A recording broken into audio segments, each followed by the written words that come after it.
dua perkara yang kita tak boleh kawal. Satu, cuaca. Okey. Yang kedua, perang kalau berlaku bukan di negara kita.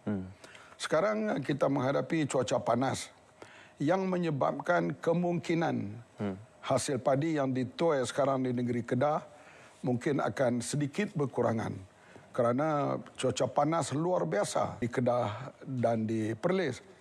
Begitu juga cuaca yang melanda satu ketika di India yang menyebabkan berlaku kekurangan beras tempatan mereka, yang menyebabkan mereka menghentikan sementara mengekspor beras putih tempatan. Yang kedua ini perang.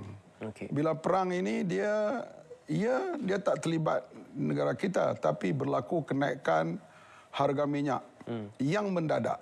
Kalau peperangan ini berterusan, bukan saja Malaysia, seluruh dunia akan menanggung beban daripada peperangan ini.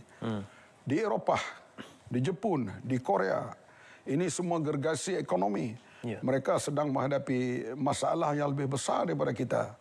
Dan kita harap carilah jalan berhenti dengan seberapa segera. Kalau boleh. Tapi tentulah pihak yang berperang itu mereka ada membuat demand sesuatu.